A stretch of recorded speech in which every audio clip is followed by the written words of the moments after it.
play some stuff.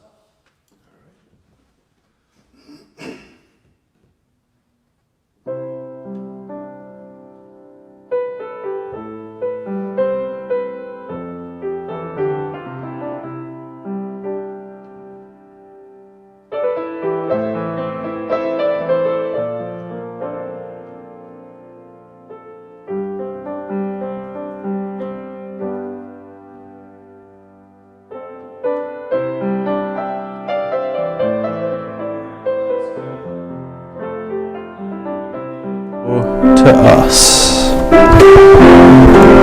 There's a delay. That's fun.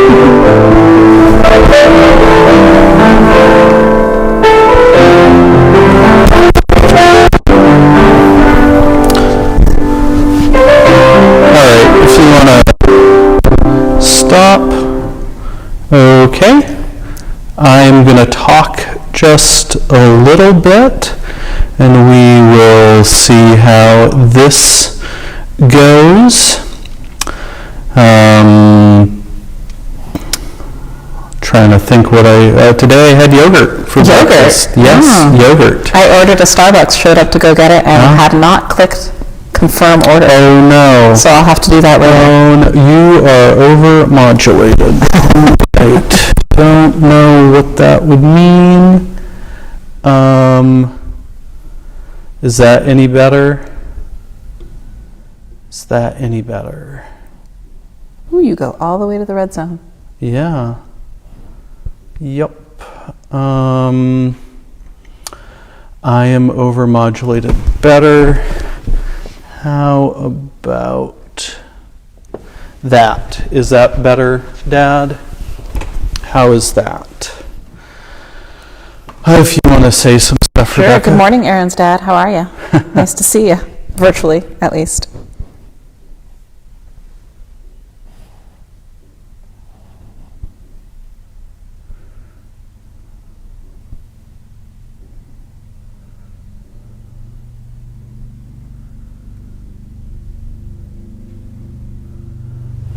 It's okay.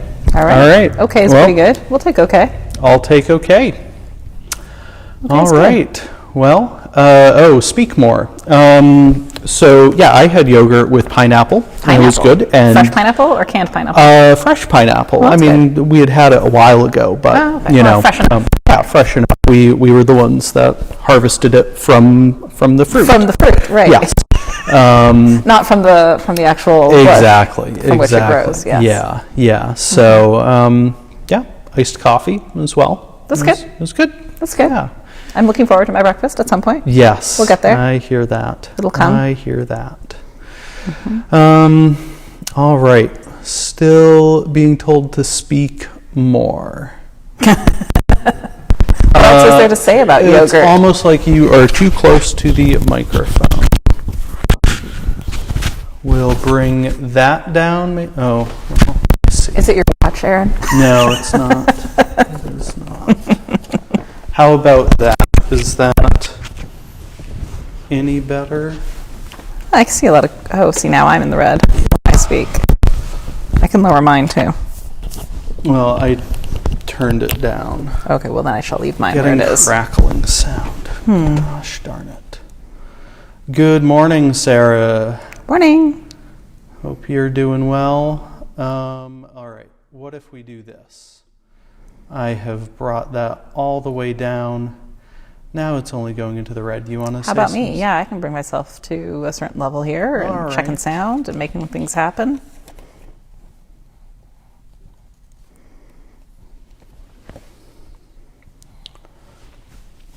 All right. Well, how about anything now? Is that any better? We turned the sound down quite a bit. Better. Excellent. All right. Any crackling sound on your end, Wayne?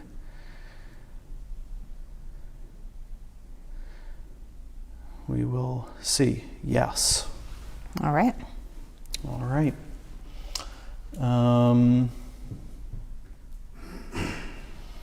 No. Okay. Good news all All the way right. around. Good morning, Sound everyone. good, no crackling. Thanks so much, Marianne. Appreciate you.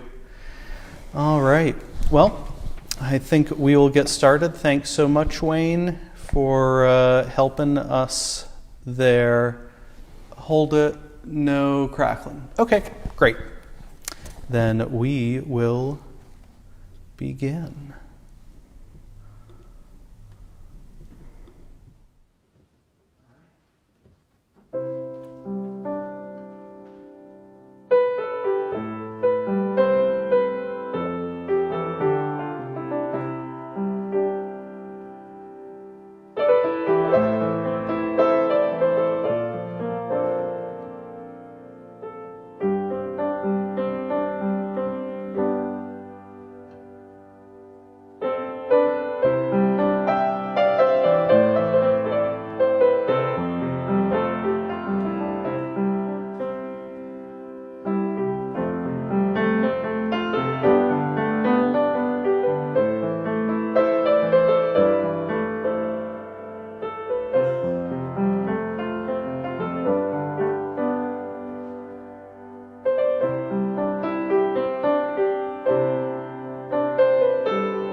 Good morning.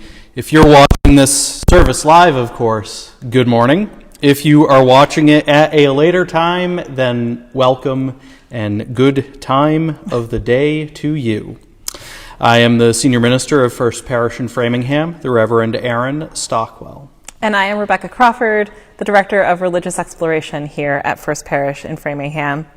Whether this is your first time or your 100th time that you have joined us, you are welcome here. No matter who you are, what you believe, whom you love, the color of your skin, or the shape of your heart, you are welcome. Whether you are in the 8th grade, like our 8th grade graduates who are sharing here today, or if you are celebrating your 90th birthday, like Alma Gould this morning. And actually, Dean, could you play us a little happy birthday, please? Happy birthday to you.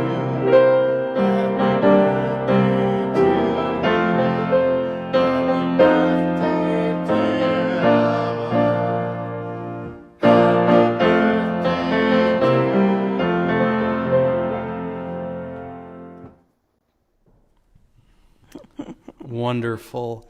No matter where you are on life's journey, you are welcome here.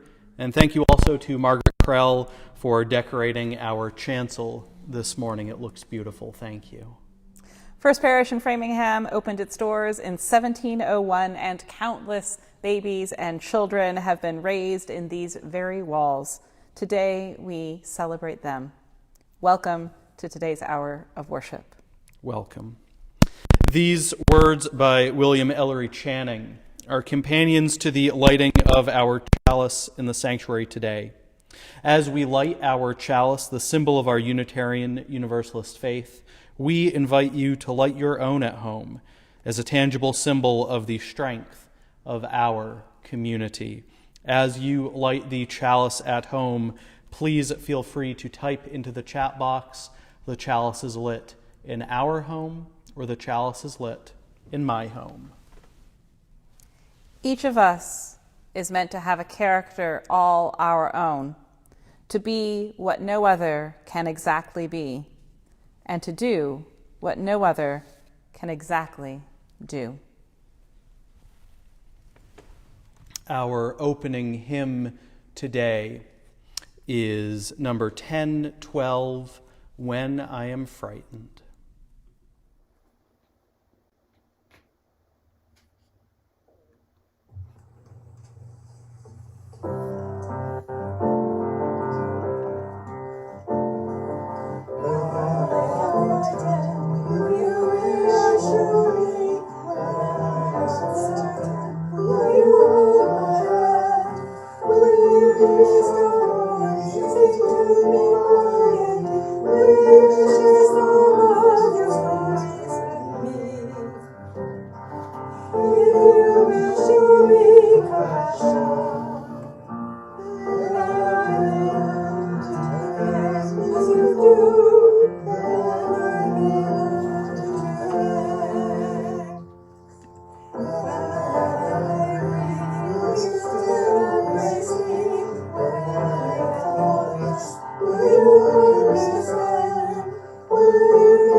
Love is the doctrine of our church. The quest of truth is its sacrament, and service is its prayer.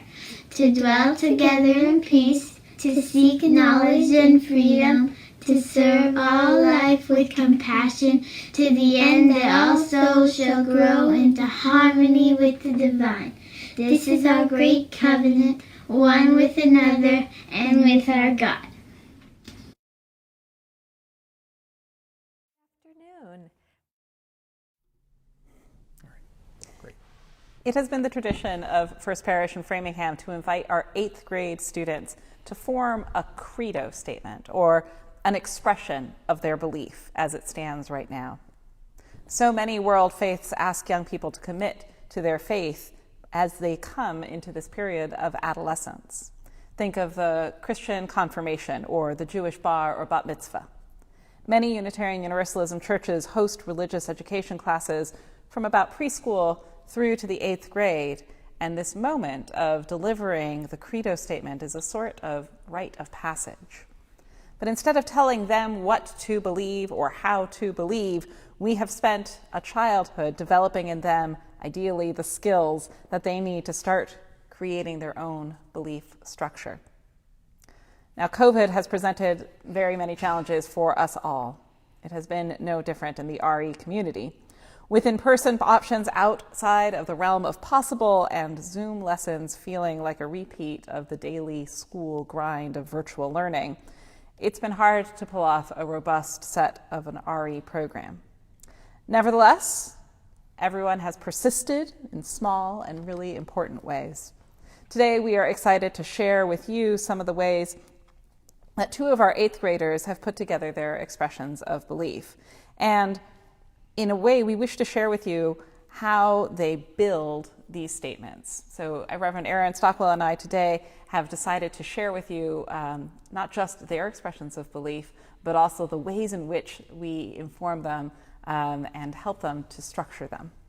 There is no formulaic prescription for what or how to believe within the UU Church. No set-in-stone format for these particular expressions, only trust in the children, trust in their families, and a snapshot in time. Trust that they are ready to evolve, and trust that these moments serve as a touchstone throughout their life. Today's expressions of belief are offered by or about Jasmine Hammerla and Nathaniel Neal. We will hear Nathan's first and then Jasmine. All right. Hello. I've been looking forward to this day for a long time, since Nathan was in preschool. This is not exactly what I had imagined, but I'm still proud we're here. I have some stories about Nathan's time here at First Parish. When we first came here, Nathan was 2 and joined the RE preschool class and met Jasmine. They don't remember it, but they were best buds back then, and he was a very noisy onlooker for Jasmine's dedication ceremony in the sanctuary. He had fun in preschool RE and looked forward to goldfish crackers and apple juice at snack time. One year he did protest by refusing to participate because he was the only boy in the class, despite the fact he's always had friends that are girls. A few years later, he was entranced by the practice of lighting the chalice in class, and he was invited by Reverend Hepler to light the chalice during a worship service here. A few years after that, there was a discussion in RE about losing a loved one. We had just lost a beloved cat, and he was struggling with sadness. He brought home a chalice they made in class, and he said that what we could do was light a candle on it and remember Felix. He was very proud to have something to offer the family, a way to channel our grief. In 6th grade, he had the opportunity to explore other religions and was surprised to find out how much is expected in other religions for the children's participation and practice of their religion. He discovered that he liked the sound of Jewish music and was impressed with the carvings and stained glass windows in the houses of worship he visited. His class that year came up with their own religion, Groot is God, partly, I'm sure, because he was wearing a Groot t-shirt that day. For those of you who don't know, Groot is a character in a science fiction movie who is a walking, talking tree. They had interesting discussions about how Groot died and then came back as a twig. Then there was Owl in 7th grade. He was very uncomfortable with the class, as kids tend to be, but the program changed him. He can now separate social expectations from his identity. He understands what consent is. He stands in solidarity with LGBTQ people and everyone's right to use the pronoun of their choice. He rejects social expectations that boys shouldn't cry and that everyone has to look a certain way. Most of all, I think it helped him navigate puberty and realize there was nothing wrong with him despite teasing from kids at school. This year, he has not participated much in RE, but he talked to me about his thoughts about God several times. I could see he was formulating what his beliefs are. understanding that I expect him to work that out for himself. He does not need to believe what I believe, or what his father believes, or what his grandmothers believe. He questioned, how could there be an all-powerful God when there is so much wrong in the world? Why would God allow this pandemic to happen?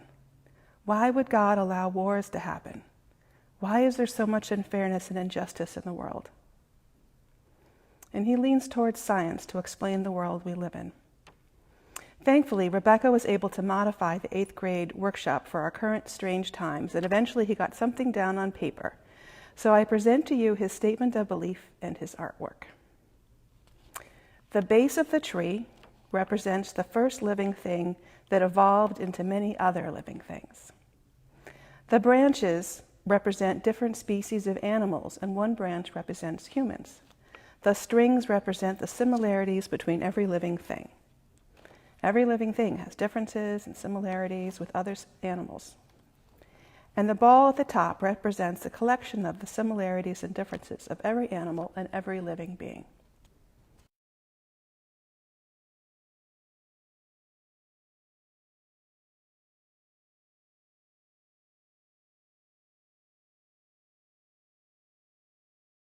Afternoon.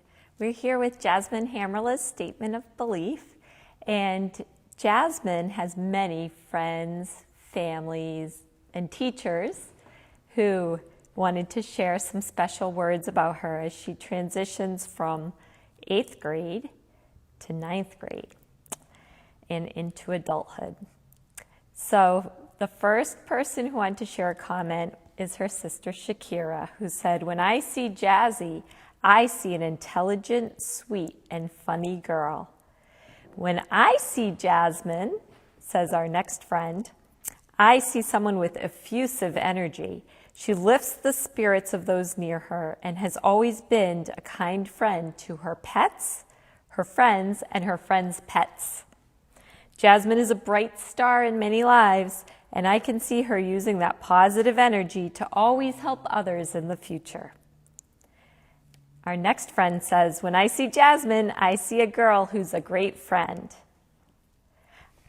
One of our friends from UU says, "I can't wait to see what the future holds for you. You aren't afraid of much, and that will take you far." I believe that Jasmine can make a huge difference in the world. In the future, Jasmine will be a force to be reckoned with. Her positive spirit and energy will take her on an amazing journey.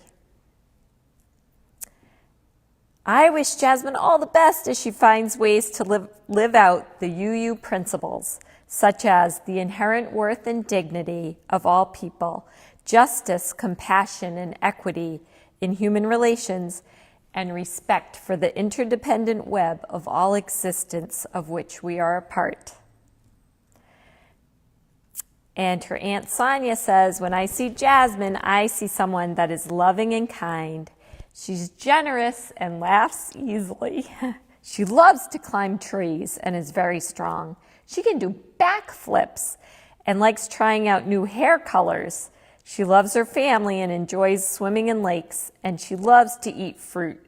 Jasmine, you are one of a kind. In the future, I know you'll accomplish whatever you put your mind to doing." I met this beautiful young lady the year I facilitated the K1 class at First Parish in Framingham. I knew then she was going to be fierce in the best ways possible. One of Jasmine's teachers, guess which one, said, "Jasmine is a kind-hearted friend, loyal and accepting. She gives love because she understands what it means to be loved. Fun, creative, and innovative." Another one of Jasmine's sisters says, "I believe that Jazzy is a strong, beautiful, and smart young woman. I can't wait to see my little sister all grown up." Boundless energy, adventurous. That's what pops into my mind. Growing up UU means experiencing acceptance as the norm. When I see Jasmine, I see a person who's surrounded by love and who always will be. I see a person with incredible strength already, but is becoming stronger all the time. A person who has the energy, the intelligence, the tenacity, the support, and the power to become whatever she wants to become. When I see Jazzy, I see a kind, smart, funny girl who's very loyal to her friends and family. I also see a passionate girl who will continue to evolve into an amazing young woman ready to take on the world. Jasmine, caring and sharing, she's there when you need her, whether it's helping make the waffles or planting the veggie garden. Loyal and trustworthy, artistic, has a good eye, energetic, always active and involved, soon to be a high schooler. She's the best, most loving granddaughter. And from her mom, Jasmine's a breath of fresh air. She's the daughter of our heart and soul. She knows what she likes and is always ready for adventure, whether it's climbing a mountain, jumping into Echo Lake from the bridge, or walking to Mad Willie's. We are lucky to be a united family brought together by love. Thank you for listening to Jasmine's statement of belief. We are so proud that she's turning into a wonderful young adult in the UU tradition.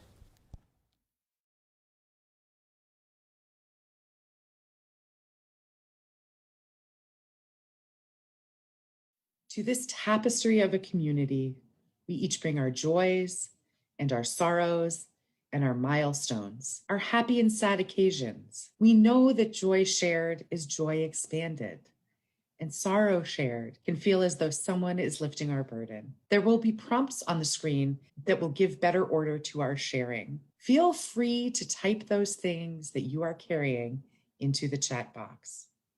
In this virtual space, please remember that privacy cannot be guaranteed.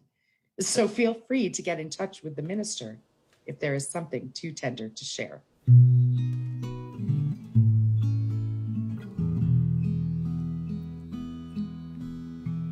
Comfort me, comfort me, comfort me, oh my soul.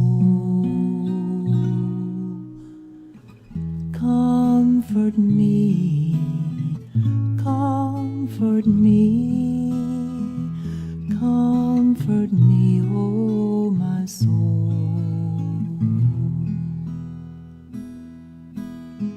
Sing with me, sing with me, sing with me, oh my soul.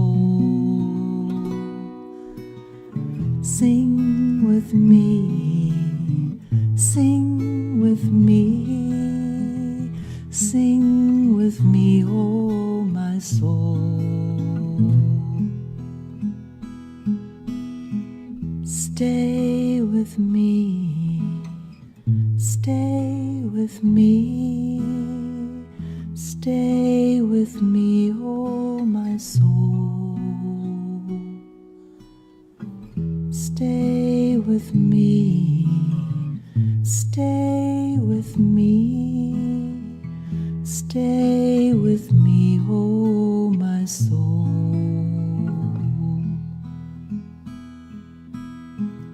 Dance with me, dance with me, dance with me, oh my soul. Dance with me, dance with me, dance with me, oh my soul. Comfort me, comfort me, comfort me, oh my soul. Comfort me, comfort me, comfort me, oh my soul.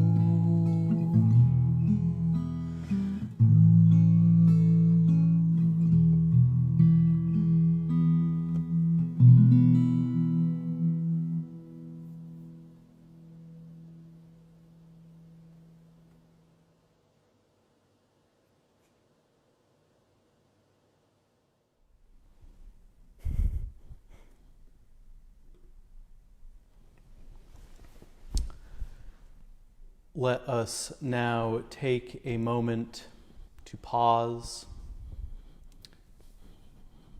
to focus back on our breath in and our breath out, for this time of contemplation, meditation, and prayer. O Spirit of life and love, named and unnamed, but who calls each one of us by our true first name, which is beloved.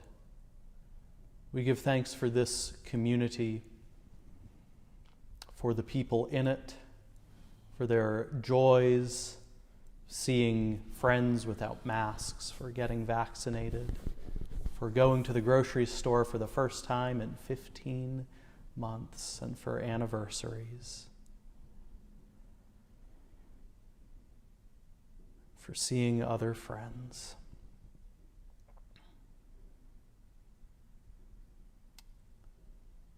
We know, too, that in our midst there are people still mourning, still living with illness and addiction, people embarking on new phases of their life with nervousness and anxiety. Many deaths, particular two in our congregation, Esther Hopkins and Jim Waters. We know that as we reopen and regather this beautiful world, we know that brokenness and anxiety too will come out.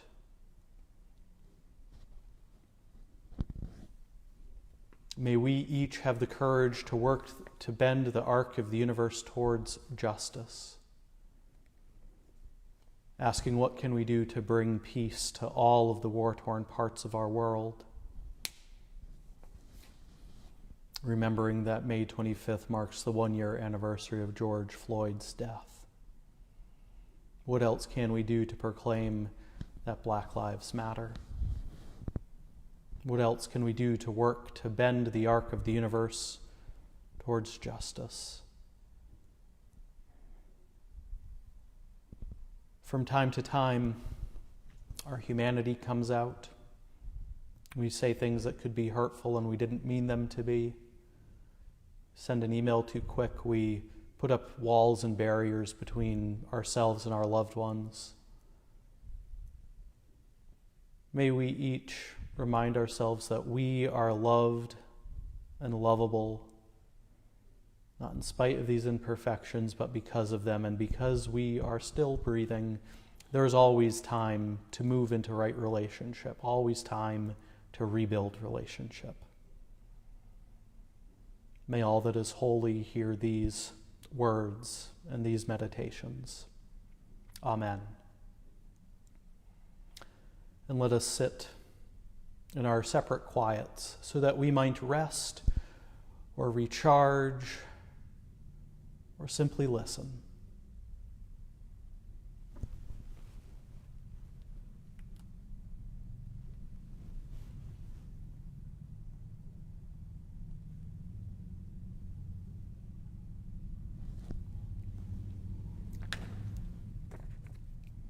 May it be so, and amen.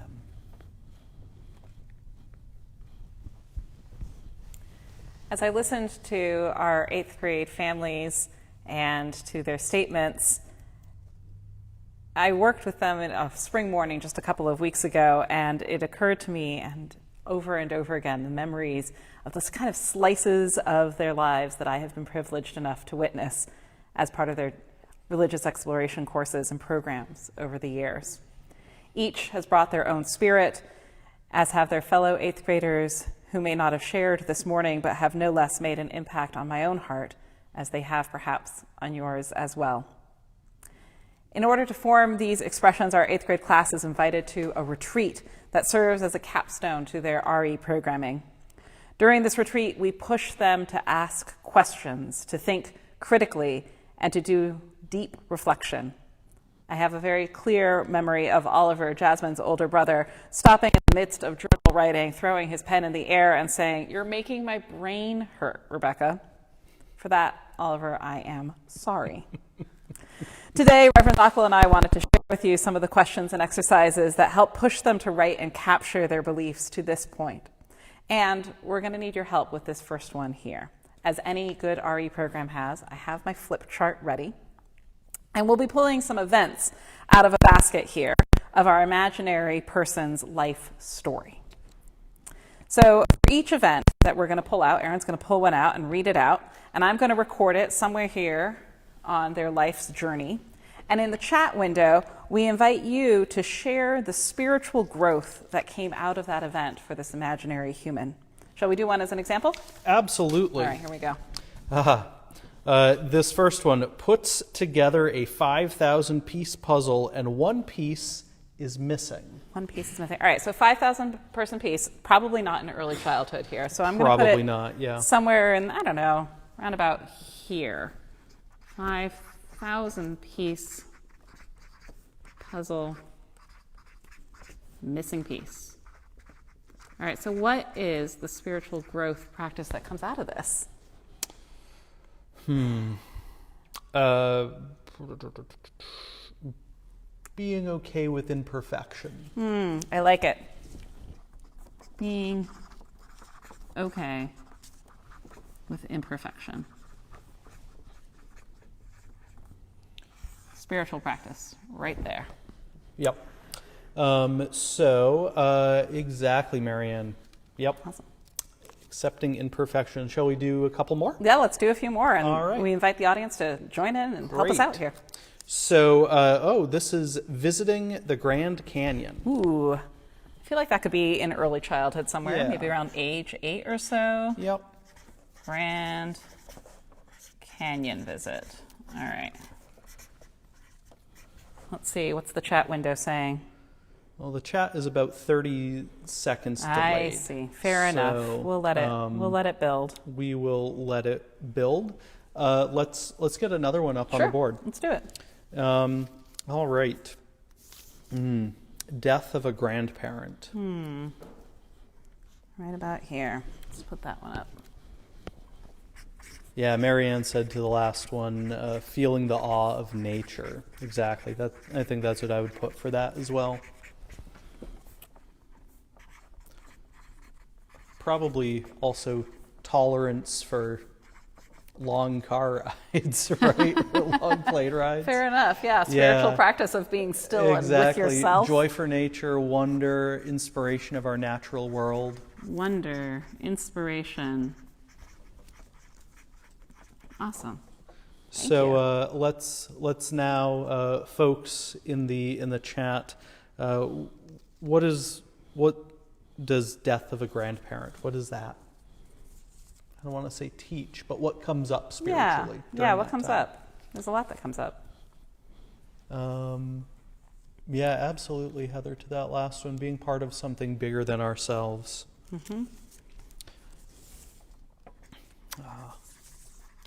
Death of a family member. Sarah wrote, Hammerla, gratefulness for time we had together and sorrow for passing of life. Yeah. In my mind, this is the spiritual thing that probably also comes up here is just conversations about what happens when somebody dies, whether it's part of that family's faith tradition, afterlife, funeral rituals, that sort of thing. Circle of life, exactly, Andre. All right. We'll wait for some others to come in on the chat, but our next one is negotiated shared living space with first roommate. Ooh, I have deep recollections of that. All right, so we're going to go down over here. Well. Early adulthood then. Yeah. Okay, so first roommate, shared living space. For that last one, Leslie also wrote, understanding the impact of loss and appreciating life. Yeah.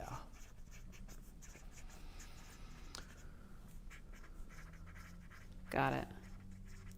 So for me, when we started talking about first roommate or shared living space, I just thought of covenant. Ooh, covenant. And realizing the impact that my small everyday actions have on everybody else. Yep. Well, and it's interesting you say the word covenant, because before any religious education class, either at the beginning of the semester or when we have a large retreat, we write our own covenant together. Because even if we're not sharing living space, we are going to share space together. Marianne wrote patience and tolerance and learning how to clean house. Yep. Sherry said tolerance, compassion, and understanding. Absolutely. Absolutely. Do you want to do one or two more? Sure. All right.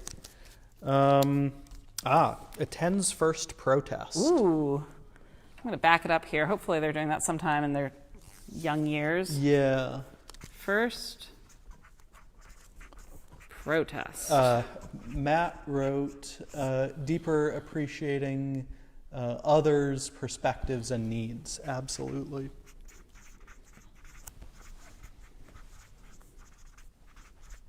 I got to say, I know that Matt, and he's pretty good about understanding That's other good. people's perspectives Yeah. and needs in a shared Good. living space. Good. Yeah, Good. it's good. First protest.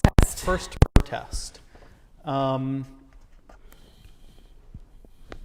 thinking the spiritual thing behind it is, what Marianne said, knowing you can make a difference in the world.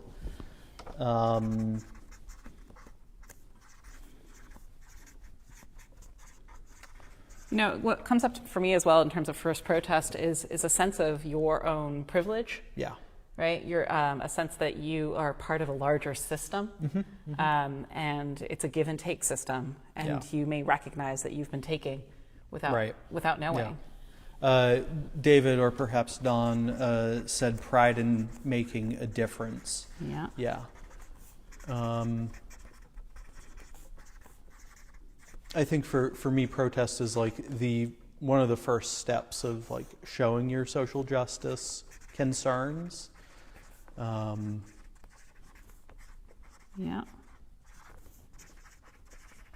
And I think also what somebody learning the meaning of social justice, exactly, Sherry.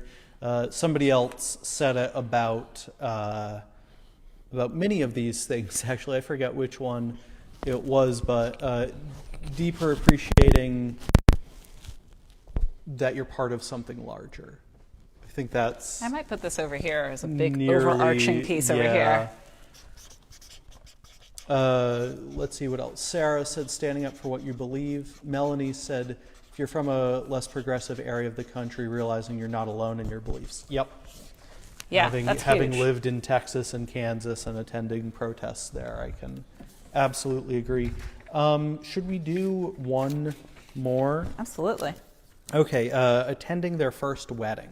Oh, that might come a little later here. First wedding. Yeah, and I think when we wrote this, we weren't sure, like, first wedding as a ring bearer or a flower person? Right. Or are you 2 or are you 22? Right. Are you standing up as a groom's folk or a bridal party? Yeah. There's something here about connection. Certainly if you're an adult at that first wedding. Yeah. Be feeling like you are forming and choosing your own community. Right. Yeah. Right? That has such spiritual meaning. Definitely. When you're in your young years. Yeah. Let's see if any others. The power of ritual. Absolutely, Oh, Marianne. nice. Yeah, that's a great way to say it. Well, I think that is a wonderful starting place. So, do they do something like this in the 8th grade statements of belief? So in the workshop, every 8th grader, we put together an imaginary person's life, just like this, and then we ask them to do the same for themselves. And so these seemingly small moments in life, attending your first wedding, putting together a puzzle and missing a piece, become something larger, and you start to recognize the bits and pieces of yourself that are in fact a spiritual being. And I think at age 14, it's so hard to see yourself as someone spiritual, right? The whole world pushes against it in every way. And so when we are able to break it down and to ask them to identify those moments in their life, and I do it for myself, and any of the other adults that are with me do it for themselves as well. And we find that there are bits and pieces of ritual, of understanding of yourself as something bigger than the whole, sorrow, gratitude, that start to weave themselves into their expressions of belief. It's a really valuable way to go about doing it. And I hope it's valuable to you as well.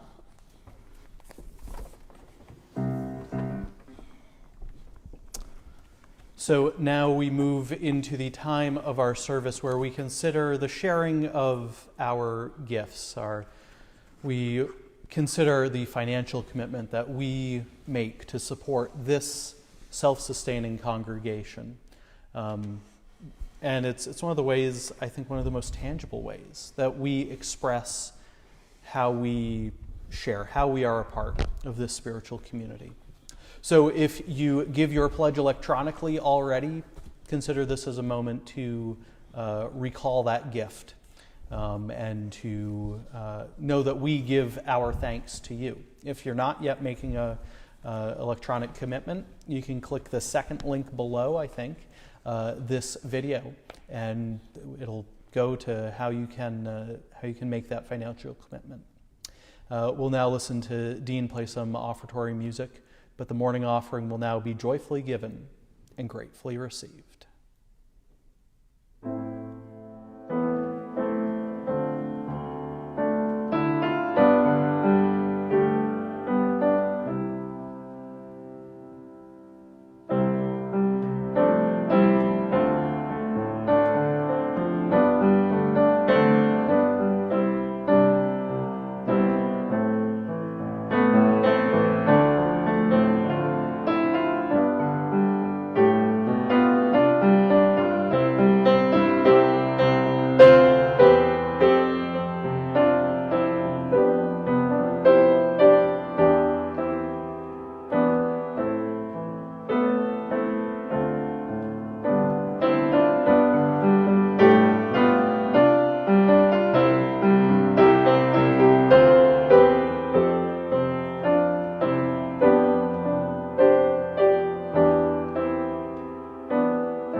All right. So in lieu of a sermon today, Reverend Stockwell and I thought that it was only fair to answer and reflect on the deep questions that we ask our 8th graders to do as they do their deep dive during their expression of belief retreat. So this is the part where the brain can hurt just a little bit. We hope that by sharing our questions and by answering them ourselves in dialogue together, that it may help you at home as you start to continuously shape your own belief structure, no matter where you are on your life's journey. And like any good RE program, we're gonna turn our brains on, and we're gonna do some reflecting. You ready? Sounds good. Okay. Yeah. So the first question is this: spirituality, religious, and faithful. What's the difference? Yeah. And what do those labels mean to you? Yeah. So religious is the kind of, so all of these are about our connection to the transcendent, to the ultimate. I hear that. Perhaps we call that God, perhaps not. So spiritual is how you feel connected to God, kind of, or again, use your universal translators. If God doesn't work for you, add an extra O and you've got the greater good. So spiritual is about how you are connected to the good or God alone. Okay. It's your own individual practice. When people say that they see God in the sunsets, they're usually telling you that they're a spiritual person. Okay. What do you think for religious? religious? So for religious, it's about the organized rituals that we ascribe to that spirituality and how we do it together in community. So being religious is about attending to some constant in your life that draws you back to that connection to the good or the God in one way, shape, or form or another. Right. Yeah. So what we're doing right now. Exactly. Yeah. when we worship together, even if we're apart like we are right now. That's religion. You know, you often hear people say, you know, oh, I'm spiritual, but I'm not religious. I've also heard some people say I'm religious, but I'm not spiritual. I appreciate the ritual, but I don't have a personal connection to divinity beyond understanding or ultimate mystery. Yeah, so they ascribe, they want that tradition, they want the ritual, they want the continuous touch point of community, but what they don't necessarily want is to be thinking about the transcendent. Right, yeah. Fascinating. And then there are people that are spiritual and religious as well, which, you know, fill in the dots there. Faithful. Yeah, it's another one.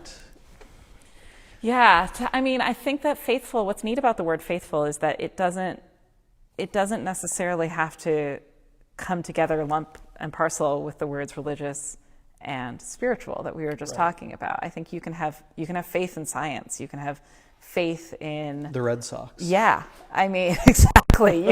You can have faith. Yeah. So faith is about putting your trust in something. Yeah. And that trust is deeper and more meaningful than just, I trusted that you finished your homework today. Right. Right. It's a deeper level of that. Yeah. Yeah.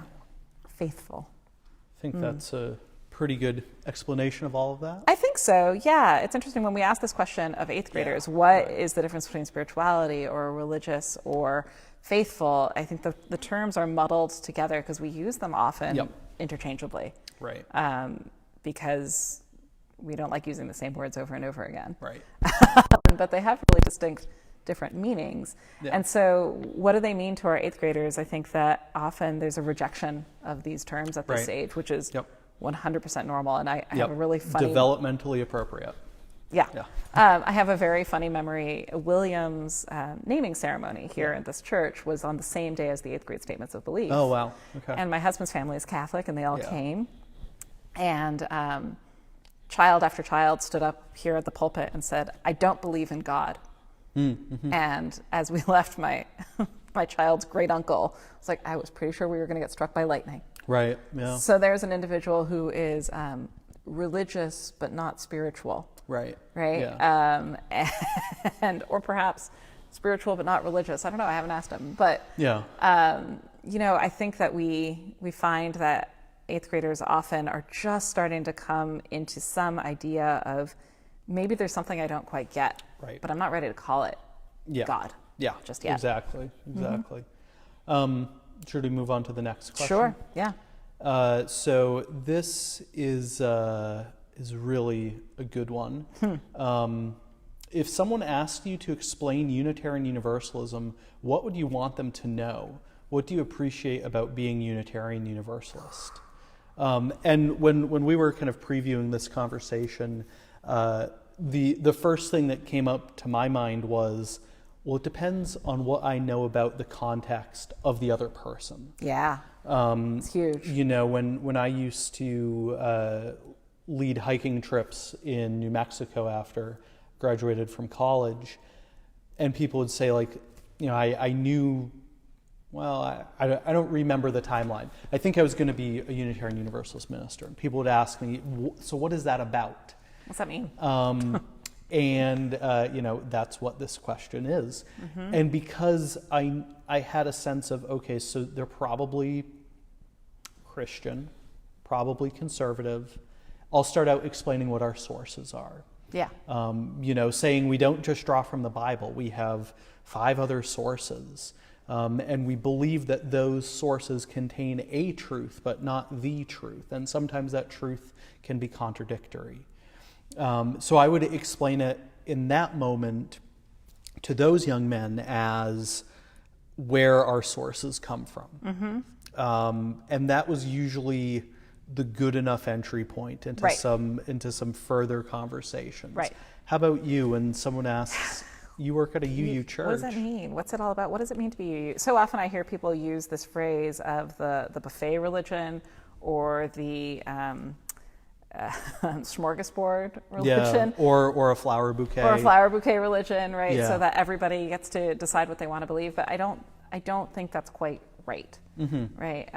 If you show up to the potluck dinner and you bring just cardboard, Right. you're not welcome. Yeah. Right? Yeah.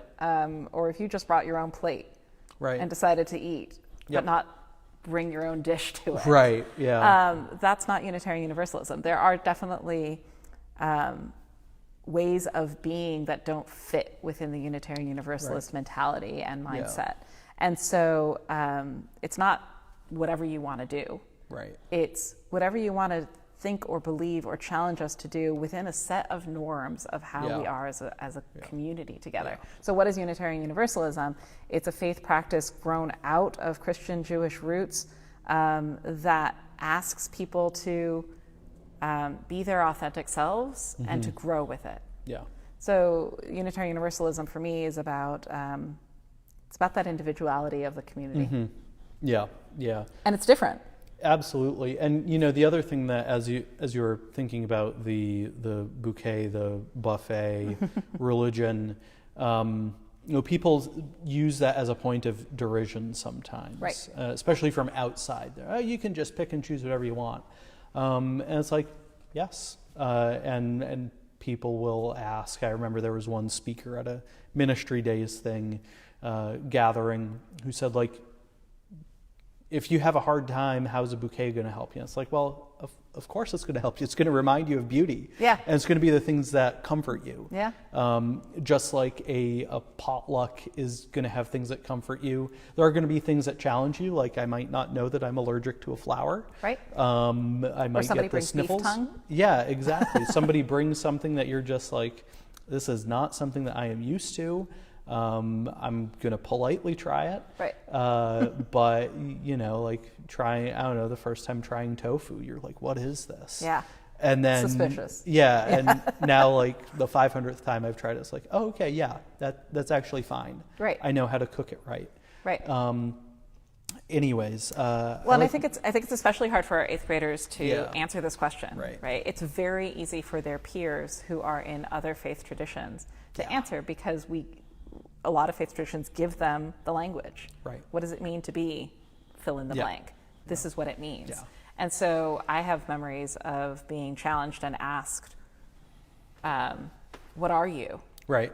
Yeah. You know, and that was the question, what are you? And I wasn't anything. Right. And so I couldn't fill in the blank. And so I felt myself lost. And I think our Unitarian Universalist youth often do as well. Yeah, absolutely. Because it's just not easy to do the elevator pitch for you. Right. And you just have to live it and experience it Yeah. before you can start to get it. Right. Yeah. And that's real hard to negotiate in conversations. Absolutely. Yeah. Absolutely. So it's a hard question to ask people. It is. It is. That's why the brain starts hurting. Yes. Yeah. Should we move on to the next one? Yeah, let's do it. Yeah. So, what questions are you still exploring? How can continuing to question contribute to your spiritual growth? So, when we were talking about this, I think the first thing that I said was it's that cycling between what are the things that comfort you and discomfort you? What are the things that give you solace? What are the things that challenge you? And I think for me, there's been kind of it's been tough to go back to the things that comfort me because I think I want to be discomforted and I want to change. And I want to continue to formulate my beliefs, but sometimes it's just nice to have, like, it's Back nice to the buffet? Yeah, it's nice to have some macaroni and cheese. It's nice to have a bag of Doritos Cooler Ranch chips. You know, there are wonderfully complicated songs and poems out there, but sometimes you just need to go back to In Blackwater Wood by Mary Oliver, or you need to go back to Spirit of Life. So for me, the ongoing challenge and the ongoing question for me is how do I, Aaron Stockwell, cycle between comfort and discomfort? Yeah. And I think that's the big thing that I am trying to work on right now, and not staying for too long in the discomfort because nobody wants to be uncomfortable all the time. Right. Growth can be painful, but also staying the same. You don't get to where you want to go by staying the same. Sometimes you have to change. like what is that? Awadafifi, the Tunisian, in that story of rain that we told very early on. I remember with the Yeah. water has to change into Exactly. steam in order to roll Yeah. across the sand. Yeah, so it's that feeling of wanting to stay the same sometimes, wanting to change, knowing that you need to change phase in order to move on, and being comforted that your molecular identity, sorry science folks, I got that wrong, but the elements that make you and I up stay the same, Right. even as we go through different phases of our life. Yeah. What about you? What's coming to mind? Yeah, With that what are the question? questions I am still exploring? When we talked, I shared a story, my very first Unitarian Universalist experience as an adult. We went shopping for churches, as you do, and we landed on a Sunday morning that was a pledge Sunday, and it was an open mic sharing Sunday, and it was a community that was clearly very connected and really tight and had a lot of trust, which as an outsider coming in and sitting in meant I was super uncomfortable. Yeah. Because right. I had not developed that trust with them at all, and they were asking me for money. Yeah. So I ran away. Yeah, sure. And I remember a fellow UU saying, come back to another congregation. Maybe Right. that's not quite the right one for you, Yeah. and also don't come on Pledge Sunday. Right. Come in the Right. fall. Yeah. So we did, and we found First Parish in Framingham together. Matt and I did, and found that comfort and found that joy here. And so I wonder in my questioning if I encountered that same service here, Right. I wouldn't be running away anymore. Right. Yeah. And so that same tension between comfort and discomfort Yeah. and being welcoming Right. and knowing that our own practice Yeah. may make others uncomfortable Right. Right. because they're there for the first time, Yeah. and they might run away with their hands in Yeah. the air as well. Right. And so how do I balance that? Yeah, and I think another part of that is also how have you grown since that first experience? Yeah. And Huge. I think that's always a really, it's kind of a cyclical question, but it's how has my own growth occurred Right. over time? Right. And what contributed to that? Yeah. I think is always a wonderful reflection It question. is. And this question, when we ask eighth graders, what questions are you still exploring? It's at the end of a very long journaling writing Yeah. piece. And so they don't have a lot to write down. And yet, I think that's because there are so many questions they're Yeah. still exploring that they can't even put it into words. Right. And we talked a little bit about, how do you and I, in our roles here at First Parish, and how do all of you at home in your roles here serve as guides along life's journey for our youth, without telling them exactly what's going to happen, because we don't know. Right. There's no way for us to know. Yeah. And so the questions that they're exploring, that we explored as youth, will have very, very different answers, just based on the contextualization of the world in which they live in. Yeah. We didn't live through a pandemic when we were 14. Right. So, yeah. Well, so this is just a small preview of, or a small review, a small summary of what we do, the questions that we ask our eighth graders as they prepare to write their statements of belief. And I think we should probably sing a song or share a song. I think we should. This hymn is Woyaya. We are going, heaven knows where we are going, and we'll get there.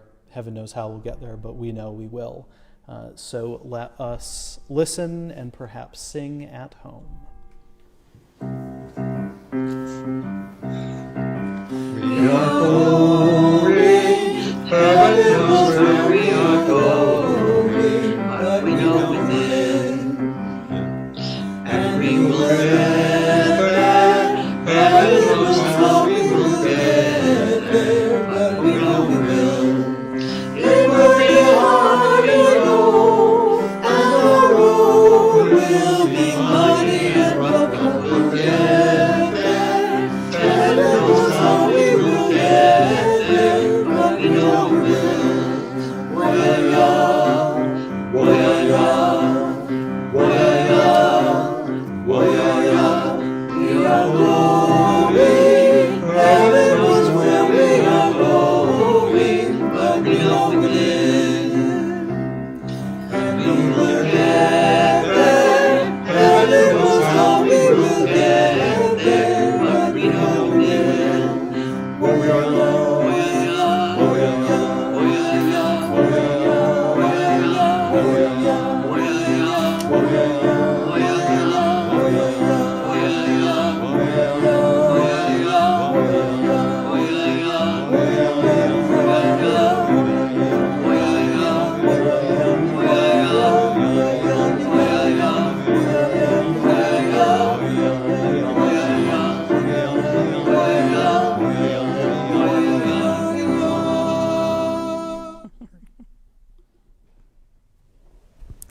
As we close our service today, we close in the same way that I close our writing workshop with our 8th graders.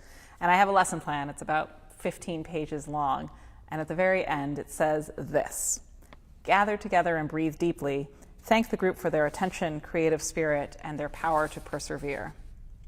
So let's do that just now together. Taking a deep breath, hold it, and release. Thank you, First Parish, for your attention. Thank you for your creative spirits. And thank you for the power that you have all shown to persevere no matter the circumstance.